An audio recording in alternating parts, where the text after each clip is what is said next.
menanyakan terkait masalah PAW yang ada di Desa Anjani yang sekarang sedang pemimpin selanjutnya adalah beliau-beliau yang setia. Kita lupa juga ya, seorang pemimpin itu jangan sampai lupa.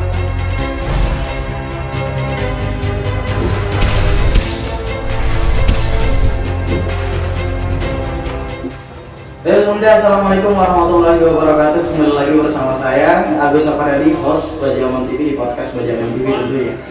Dan saat ini saya sedang bersama narasumber kami. Ini wakil ketua Karang Taruna Pancaran Muda Desa Anjani. Dan langsung saja kami persilahkan untuk narasumber kita. Bagaimana kabar? Alhamdulillah baik. Ya. Ini Bang sehat. Alhamdulillah sehat selalu. Ya Allah, bicara pribadi nih. Nama lengkap narasumber kira-kira siapa? Maman Wahyudi. Alamat Anjani Selatan 2. Oh ya. Bang Maman Wahyudi. Kami panggil Bang Maman saja ya. Iya. Ayo kita ngobrol biasa-biasa. Iya, kita ngobrol masalah Karang Taruna. Iya. Kira-kira kalau kita berbicara Karang Taruna, kira-kira peran Karang Taruna itu seperti apa? Baik ya, terima kasih ya kami ucapkan pada rekan-rekan pemuda berjaman ya, telah mengundang kami di acara podcast pada malam hari ini.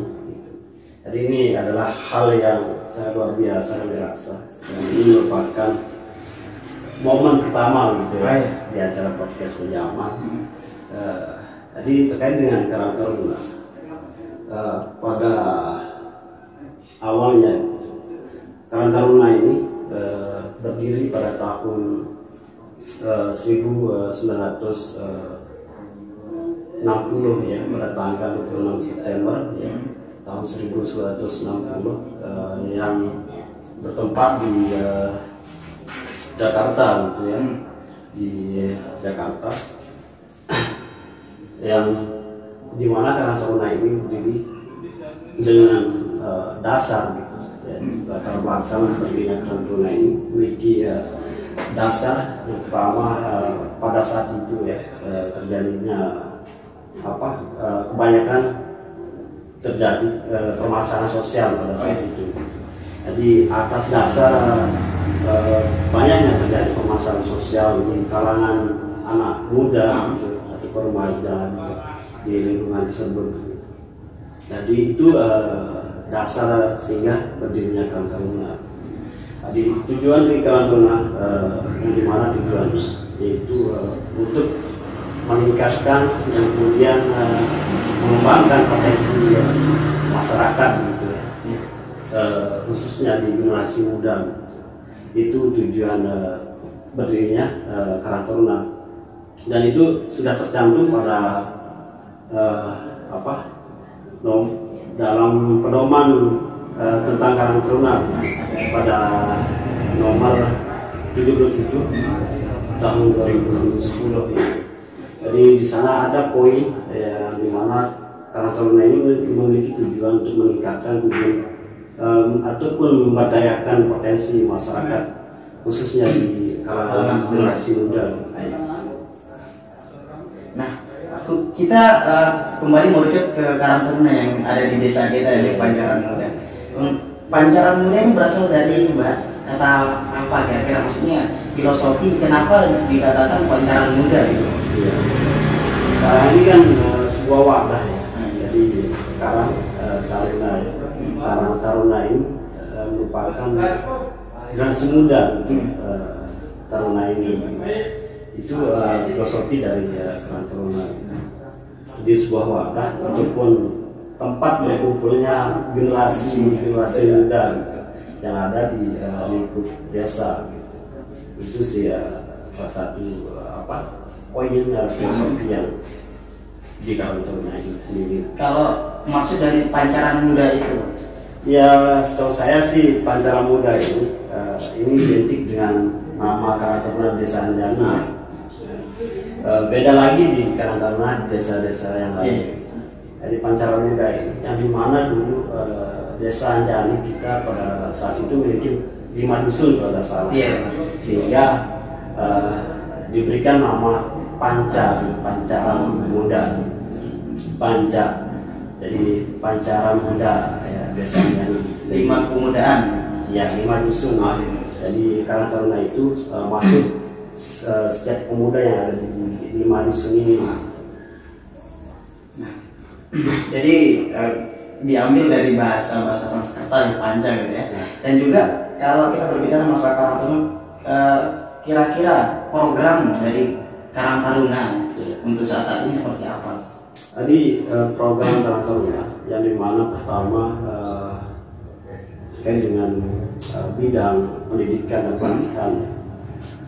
Jadi program yang dicetuskan oleh Karang Taruna Pancamuda Desa Andian ini yang pertama itu pelatihan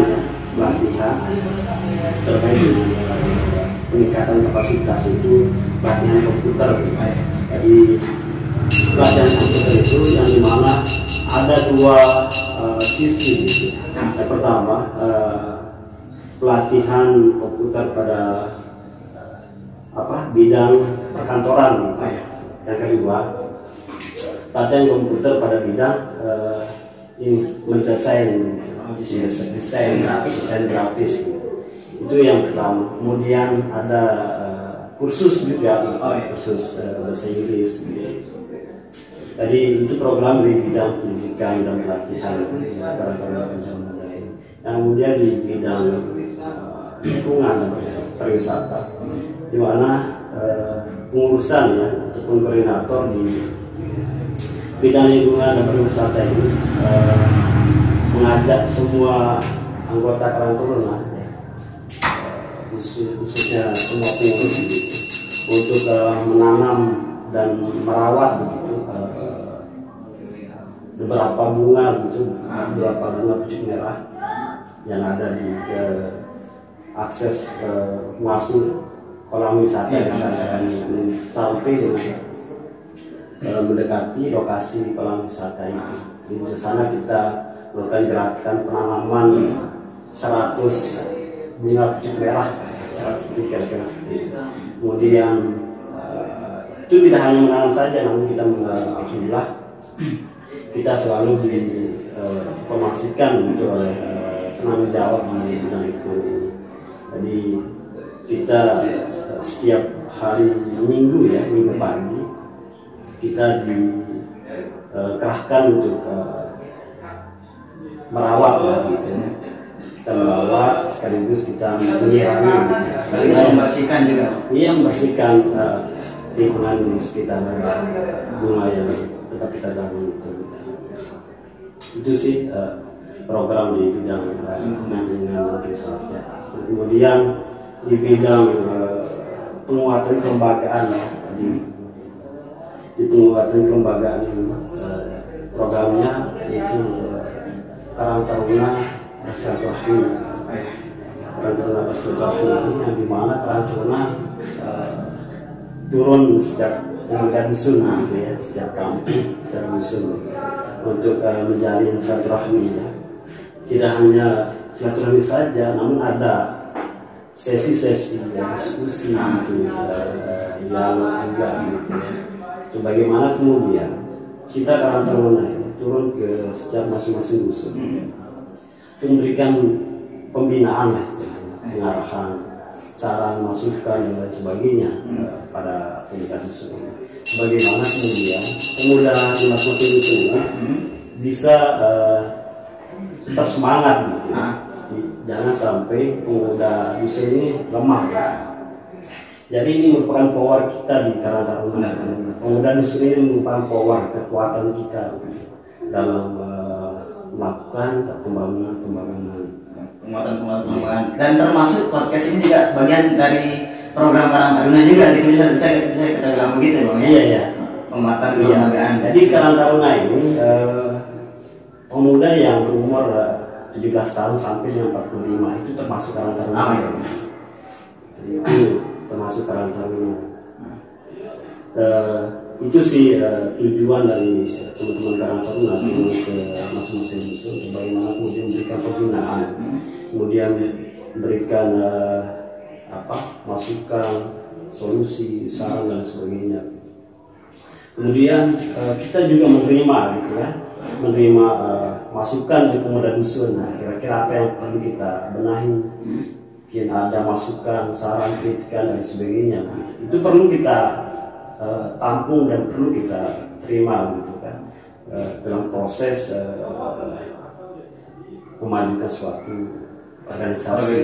Khususnya kemudian Yang perlu ada kritikan dan masukan, itu perlu sangat penting sekali dalam sebuah organisasi. Karena kita tidak tahu letak kelemahan kita di mana. Jadi setiap organisasi ada kekuatan, ada kelemahan, ada tantangan, ada ancaman. Harus kita tahu kekuatan kita di mana, kelemahan kita di mana. Jadi perlu kita juga menggali informasi pada teman-teman pemuda di sini untuk bagaimana kemudian kita mengetahui di mana letak kelemahan kita ya. Sehingga setelah kita mengetahui, baru kita harus memperbaiki, kita evaluasi sehingga ke depan karena lebih baik gitu sebelumnya. Bagian dari analisis itu sih ya, bagian dari analisis SWOT. Jadi itu beberapa bidang. Kemudian ada bidang juga ya yang melakukan kegiatan juga, melakukan program seperti keagamaan ya, dari bidang keagamaan, tapi belum maksimal gitu. Tapi alhamdulillah program masing-masing bidang ini ya sudah ada yang jalan, tinggal dimaksimalkan lagi ya. Jadi kita di Karangtaruna juga di bidang keagamaan, ketika ada pemuda dusun ya, jadi tidak semua dusun, ini baru beberapa dusun yang kita sentuh dan ikut terlibat di dalam hal-hal keagamaan terkait dengan yasinan mingguan yang dilakukan oleh pemuda dusun. Kita diundang, kita hadiri. Setelah itu kita agenda yasinan kita lanjut dengan dialog diskusi. Kira-kira seperti apa peran pemuda nanti itu terhadap pemuda dusun dan masyarakat sekitar. Itulah. Nah, ini ada lagi Mbak, ada lagi enggak kira-kira apa namanya bidang-bidang yang ada di selain ini kita ada 4 bidang tadi sudah disebutkan, kira-kira ada ya, tambahan bidang pendidikan, pelatihan, kemudian bidang lingkungan dan pariwisata, kemudian penguatan kelembagaan, kemudian Kominfo ya. Ya, alhamdulillah juga Kominfo berjalan programnya dalam merilis kegiatan-kegiatan Karangtaruna Pemuda Desa Alhamdulillah. Kemudian bidang pemberdayaan perempuan juga kan. Jadi pemberdayaan perempuan ini ya orientasinya terkait dengan pemberdayaan perempuan ya. Jadi bagaimana mungkin mengadakan sosialisasi bagaimana peran seorang ibu ya, dalam mengasuh anak nanti kedepannya kan menjadi ibu ya. Jadi itulah kira-kira pola asuh anak yang ideal, yang baik, yang layak sesuai dengan perkembangan zaman. Kemudian bidang apa juga bidang keagamaan, kemudian bidang olahraga. Iya olahraga, bidang olahraga dan bidang kesenian juga. Bidang olahraga ini bagaimana kemudian kita Karangtaruna mampu memetakan potensi-potensi pemuda ya, dalam olahraga. Itu kita nantinya kita berikan ruang, untuk bagaimana kemudian bisa mengembangkan dan meningkatkan potensi generasi muda tersebut. Karena sebagian besar seorang pemuda hobinya olahraga ya. Itu kebanyakan di misalnya ini kebanyakan memiliki hobi dalam olahraga, salah satunya di badminton. Jadi juga alhamdulillah kita memiliki program olahraga mingguan ya, dua kali dalam seminggu gitu. Jadi badminton ini ya jadwalnya pada hari Senin sama malam Senin sama malam Rabu. Jadi itu jadwal kita olahraga. Kemudian di pusat juga ada jadwal kita pada malam minggu.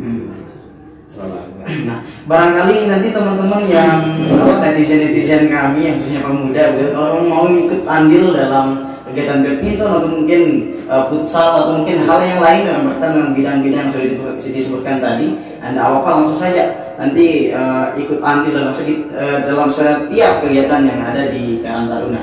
Dan juga nih Bang, terkait masalah PAW, kira-kira peran Karang Taruna di PAW itu seperti apa? Nah sebelumnya David, kita karena PAW ini sangat-sangat menjadi trending topik yang khususnya di desa itu, kita jeda iklan setelah pariwara berikut tentunya.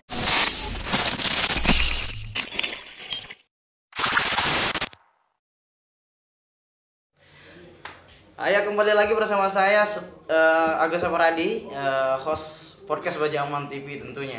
Tadi sudah kami menanyakan terkait masalah PAW yang ada di Desa Anjani yang sekarang ini sedang trending topik begitu. Dan seperti apa tanggapan dari Wakil Ketua Karang Taruna saat ini? Kira-kira seperti pertanyaan yang tadi Bang, peranan Karang Taruna khususnya di PAW itu seperti apa? Jadi baik, terima kasih ya. Jadi peran Karang Taruna Pancara Muda Desa Anjani dalam kontestasi politik PAW ya. Benar-benar. Jadi itu namanya PAW ya. Karena melanjutkan visi dari pemerintah desa yang sebelumnya. Dan kalau tidak salah kurang lebih 3 tahun ya, kita melanjutkan visi dari pemerintah desa sebelumnya gitu. Jadi peran Karang Taruna ya dalam pesta politik ini ya, jadi sebenarnya Karang Taruna ini bersifat netral gitu ya. Jadi tidak terlibat dalam hal-hal politik praktis, tidak apalagi politik praktis ini ya. Dalam pedoman tentang Karang Taruna gitu, di nomor 77 tahun 2010. Jadi yang berisi Karang Taruna netral gitu dalam hal-hal politik gitu. Apalagi di kontestasi politik PAW ini. Jadi Karang Taruna ini tidak boleh terlibat dalam pesta politik. Jadi misalnya ada pengurus misalnya Karang Taruna Pancara Muda Desa Anjani ikut andil dalam pesta politik ini, ya silahkan saja, itu sah-sah saja, asalkan jangan membawa nama Karang Taruna. Benar-benar. Karena kalau berbicara masalah individu ya sah-sah saja, gitu. Karena setiap warga negara berhak memiliki menyampaikan suara, pendapat dan menyampaikan suara gitu. Itu sih. Tapi ketika berbicara masalah lembaga, maka itu akan menjadi salah besar gitu. Ketika ada oknum gitu, mengatasnamakan Karang Taruna dengan pernyataan bahwa saya atas nama Karang Taruna ya, menyatakan diri bahwa memilih ataupun mendukung salah satu calon, itu tidak boleh gitu. Tapi kalau memang secara pribadi, individu silahkan, tidak ada masalah gitu. Itu sih. Jadi harapan kami sebenarnya di Karang Taruna ini jangan sampai kita terkontaminasi gitu dalam dunia politik praktis ini. Gitu. Karena kita adalah di Karang Taruna ini memiliki adalah wadah sosial yang besar. Jangan sampai tercoreng begitu ya, wadah sosial yang besar ini dengan kepentingan sesaat begitu. Jadi sayang sekali begitu ya. Jadi Karang Taruna ini memiliki peran dalam membantu pemerintah desa, kabupaten, provinsi bahkan pusat gitu. Tidak justru kita tidak, meski kita menyibukkan diri dalam hal-hal yang tidak bermanfaat ya, ataupun kepentingan saat saja gitu. Tapi bagaimana kemudian Karang Taruna ini harus bersifat netral dan harus fokus pada gerakan-gerakan ataupun aksi sosial gitu, yang akan mencegah permasalahan sosial yang ada di desa, khususnya di generasi muda. Bagaimana Karang Taruna mampu mengubah mindset ataupun pola pikir generasi muda sehingga dia bisa menjadi generasi muda yang lebih baik gitu, yang baik kita rubah menjadi lebih baik lagi begitu. Kita tingkatkan kapasitas kualitas yang dimiliki oleh generasi muda. Itu pentingnya pemuda Karang Taruna itu ya sebagai jembatan yang menjembatani aspirasi ataupun kebutuhan masyarakat ya, khususnya di generasi muda gitu. Itu sih. Dan ini juga salah satu kesimpulannya adalah netral. Jadi Karang Taruna itu netral dalam PAW ini atau politik praktis ini, dan juga ini juga menjawab pertanyaan-pertanyaan teman-teman khususnya yang berkomentar di akun YouTube Bajaman maupun Facebook Bajaman yang mengatakan salah satu dari pengurus Karang Taruna yang menjadi tim sukses, salah satu calon. Jadi ini beliau itu tidak mengatasnamakan Karang Taruna. Jadi lebih ke individu atau pribadinya begitu. Jadi itu menjadi jawaban dari teman-teman, dan bahwa Karang Taruna itu mempunyai sifat netral di politik praktis tersebut. Jadi teman-teman, dan kira-kira ini kita berbicara kira-kira pandangan narasumber begitu kita bilang. Pandangan narasumber terkait masalah PAW itu seperti apa saat ini. Dan mohon maaf, kembali kami potong, bahwa alhamdulillah tadi siang atau tadi sore ya, sudah ada 3 calon yang lolos gitu ya. Nah, seperti apa kira-kira pandangan Bang Maman gitu melihat PAW? Baik ya, terima kasih sekian kalinya bahwa terkait dengan PAW ini ya. Tadi yang dimana sebelumnya udah beberapa bulan berjalan ya, jadi menjalankan tugas dari panitia PAW, penyelenggara pemilihan PAW. Pertama yang terdaftar gitu ya, sebagai bakal calon PAW itu sebanyak 5 orang. Salah satunya Agus Haryanto, kemudian Muhammad Said, kemudian ketiga Muhammad Isnaini, kemudian Pasapoan kalau tidak salah namanya, kemudian Pak Azhar itu yang terakhir. Itu 5 calon. Tapi setelah diseleksi pada hari ini, itu tanggal 24 Maret 2021, sudah melakukan seleksi lanjutan gitu ya. Jadi kemarin sudah seleksi administrasi, lulus semua, kemudian dilanjutkan dengan tahap seleksi kedua lah gitu ya. Jadi yang gugur ini 2 gitu ya. Yang pertama Pasapoan, kemudian Pak Zahar gitu. Ya, memang di aturan itu harus 3 gitu, maksimal minimal 2 gitu. Yang lolos itu maksimal 3, minimal 2. Jadi yang lolos setelah kami membaca rilis dari media tadi di Insight Anjani gitu ya, sudah memaparkan siapa saja yang lolos begitu di seleksi PAW ini. Yang pertama yaitu Agus Haryanto dengan nilai 80 kalau nggak salah ya, 80, sekian persen. Kemudian Muhammad Said 86 berapa itu ya, sekitar itu.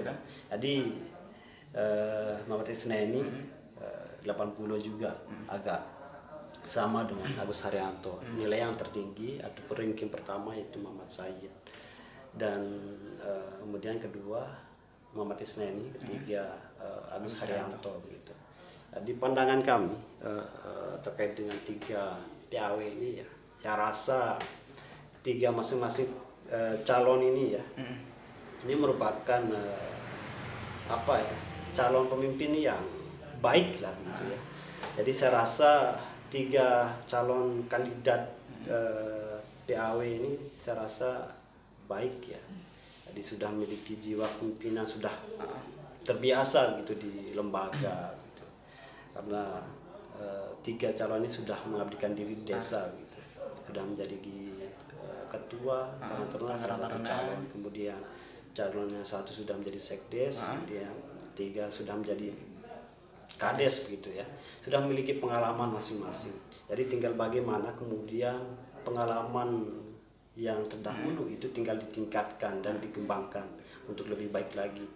Jadi harapan kami ya, pada semua bakal calon ini, siapapun yang terpilih nantinya mampu merangkul ya generasi muda ini gitu. Bagaimana kemudian ketika ada permasalahan di desa bisa menghadirkan diri begitu. Dan kemudian berikan solusi ya, tidak hanya sekedar kata-kata tapi ada tindakan begitu. Jadi lebih-lebih desa kita ini yang sering diperbincangkan terkait dengan persoalan sampah, kemudian air, ini hal-hal yang pokok gitu ya, di kebutuhan seperti air. Bagaimana kemudian pemerintah desa siapapun terpilih nanti mampu memecahkan permasalahan yang ada di desa Anjani ini itu ya. Tapi saya rasa 3 calon ini saya rasa memiliki jiwa pemimpinan yang baik, yang bagus lah gitu. Dan juga pemimpin-pemimpin yang sudah lolos dari seleksi lanjutan ini, kami rasa sudah berpengalaman gitu. Dilihat dari saya rasa berpotensi tiganya berpotensi. Ya, jadi kira-kira apakah ada seleksi lanjutan gitu atau bagaimana? Ya, saya rasa setahu saya setelah seleksi kedua ini tinggal pemilihan ya, musyawarah mufakat ya. Tinggal musyawarah mufakat ya. Itu sih tahap selanjutnya ataupun pemilihan berbentuk suara gitu ya. Itu sih. Kira-kira untuk pemilih nih, karena dari masing-masing dusun itu berapa orang untuk pemilih dan dari golongan apa saja gitu Mas? Jadi kalau tidak salah peserta pemilih PAW ini kalau tidak salah berjumlah ratusan ya, sekitar 130 atau 140 lah ya. Jadi tergantung jumlah penduduknya, saya rasa begitu. Jadi sekitar 100 lebih ya, 100 ke atas itu jumlah pemilihan peserta pemilih PAW ini biasanya. Jadi yang memilih ini dari unsur tokoh ya, unsur tokoh masyarakat, tokoh agama gitu ya, dan mungkin tokoh pemuda juga gitu. Sekiranya seperti di Pajaman nih, di Sunan Anjani Barat, siapa kira-kira yang ditokohkan, itu nanti yang akan direkomendasikan sebagai peserta pemilih PAW gitu. Itu sih sekiranya siapa yang ditokohkan di masing-masing dusun itu ya. Jadi siapapun yang naik nanti sebagai pemimpin antar waktu ya, pemimpin antar waktu di Desa Anjani, semoga saja, dan harapan kita khususnya baik dari Karang Taruna maupun pemuda-pemuda dusun, harapan kami pemimpin selanjutnya adalah beliau-beliau yang setiap ada kegiatan menghadiri undangan tersebut dan mampu memberikan semangat kepada pemuda, dan juga tentu harapan-harapan yang baik yang ingin kita inginkan gitu dari pemimpin-pemimpin yang akan naik pada saat nantinya tentunya. Dan juga tak lupa juga ya, seorang pemimpin itu jangan sampai melupakan 4 sifat begitu yang dimiliki oleh Rasulullah. Yang pertama itu sidik ya, amanah, tabligh, dan patanah. Seolah ketika kita menanamkan sifat itu kemudian kita mampu aktualisasikan 4 sifat, insya Allah desa kita akan berjalan dengan damai, aman, dan progres ke depan. Tiap pemimpin yang profesional lah, amanah, dan bertanggung jawab. Itu saja. Nah, itu jadi poin penting kita di malam hari ini juga terkait masalah PAW itu. Setidaknya pemimpin kita semoga saja gitu mempunyai 4 sifat yang dimiliki oleh Rasulullah itu gitu. Dan juga kalau masalah PAW mungkin kita cukupkan kayaknya nih Bang. Kita kembali ke ranah Karang Taruna gitu. Kita kembali ke ranah Karang Taruna. Kira-kira progres dari Karang Taruna ke depannya seperti apa nih Bang?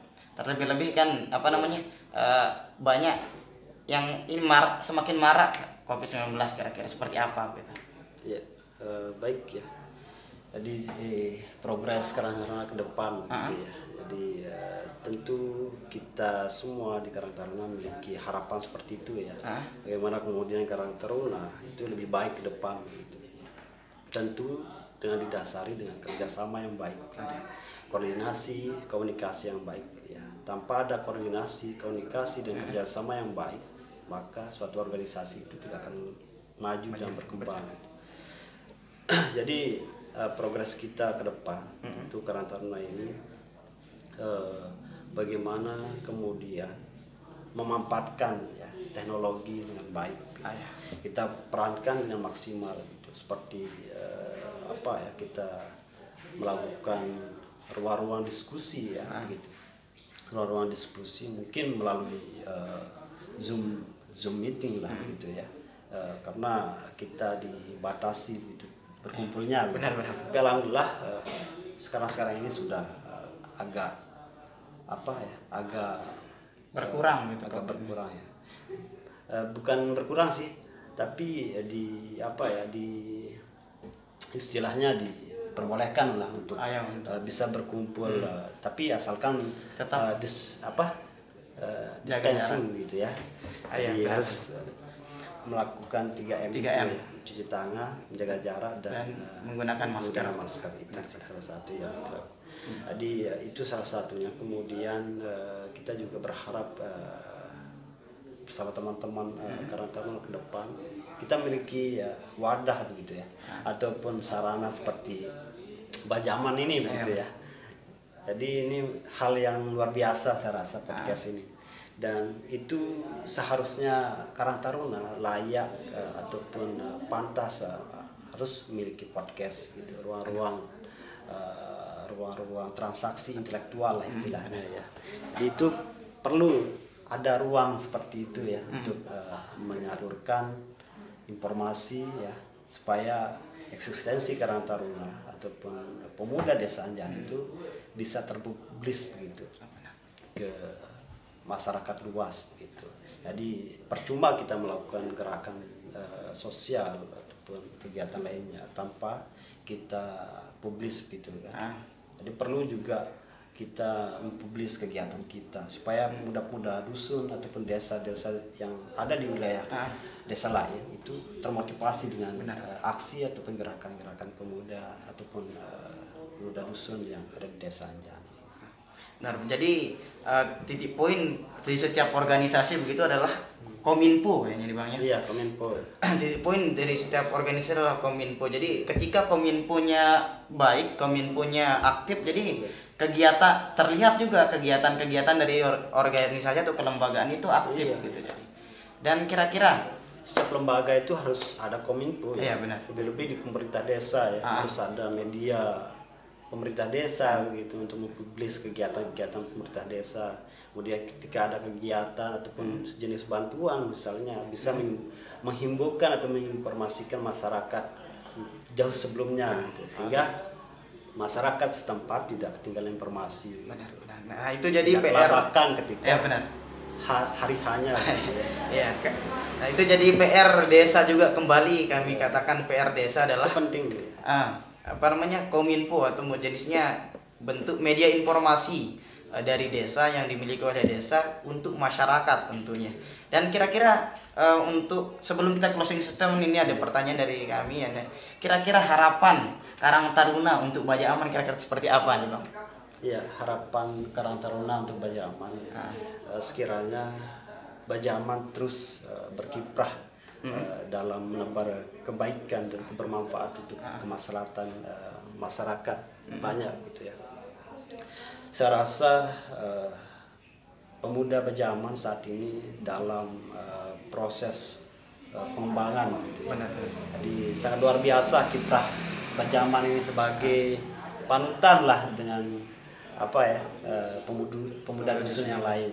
Jadi dengan adanya progres Baja Aman seperti adanya podcast ini merupakan salah satu langkah Baja Aman dalam memotivasi pemuda dusun yang ada di dusun lainnya, seperti mungkin bisa mengadopsi gerakan Baja Aman, mungkin SKL bisa mengadopsi ya gerakan dari Baja Aman, kemudian PPGA juga, kemudian Permai TTN, terus kemudian Lentera Senja, terus kemudian pemuda dusun yang lainnya. Karena kita di Desa Anjani memiliki pemuda dusun ya.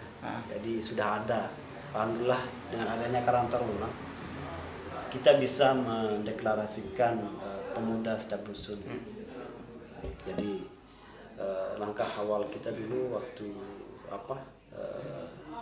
baru-baru masuk di Karang Taruna, kita aktif ya, berperan aktif dalam silaturahmi di pemuda dusun ya. Itu bagaimana kita memberikan saran, masukan, motivasi dan lain sebagainya supaya dusun itu memiliki organisasi pemuda gitu. Karena itu merupakan wadah untuk mengembangkan potensi generasi muda itu, untuk mempermudah masyarakat, lebih-lebih pemerintah dusun ya, sehingga ketika melakukan gerakan bakti sosial ada yang membantu gitu, ada sebagai mitra kerja pemerintah dusun supaya lebih efektif dalam bekerja.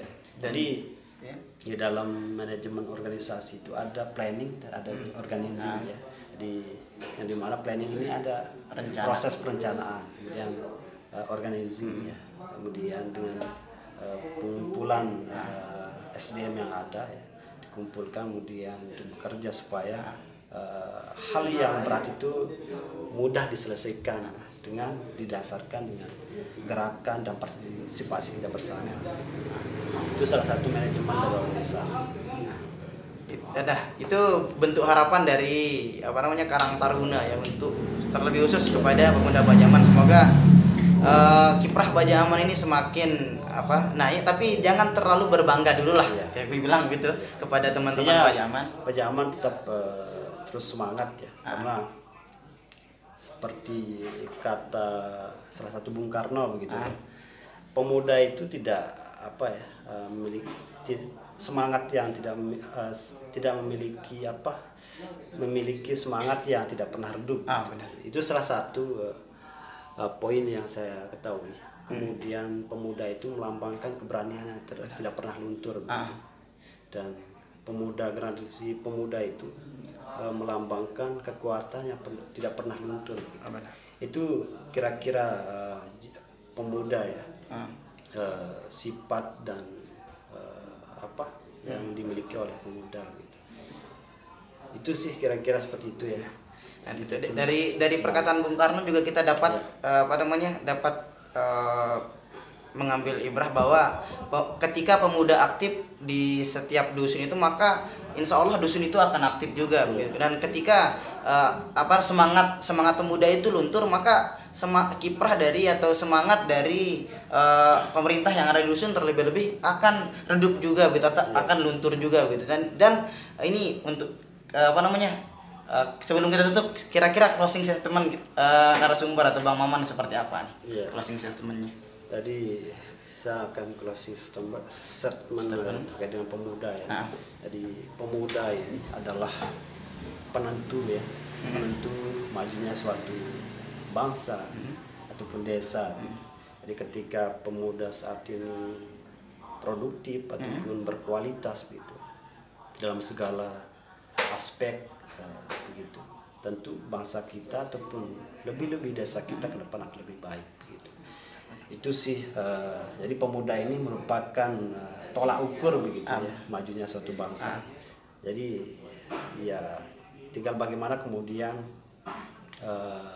kita ya, selaku bagian dari pemuda atau masyarakat, lebih-lebih yang ada di pemerintahan desa begitu, tentu bagaimana kemudian pemerintah desa ini mampu mengelola SDM yang ada gitu.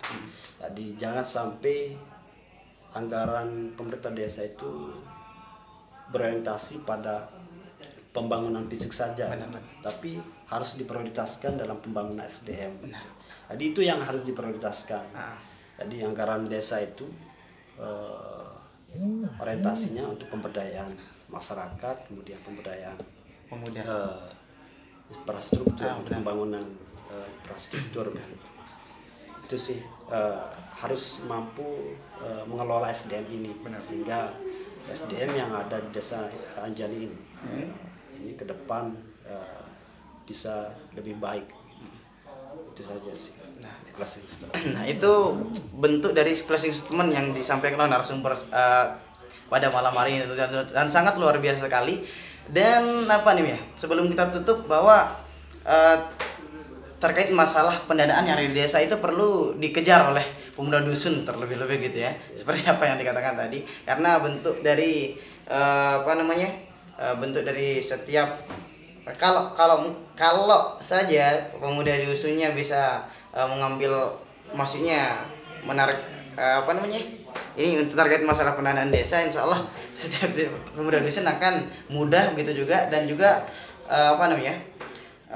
pemuda dusun akan enak lebih berjalan dengan seperti itu. Mungkin itu PR besar juga bagi pemuda dusun, karena anggaran pemuda juga ada gitu ya, khususnya di desa. Jadi sepertinya hanya sampai ini saja gitu untuk teman-teman netizen kami yang berbahagia. Kami bersama narasumber Bang Maman Wahyudi dan saya Agus Saparyadi sebagai host mengundurkan diri. Sekian, assalamualaikum warahmatullahi wabarakatuh. Waalaikumsalam warahmatullahi wabarakatuh.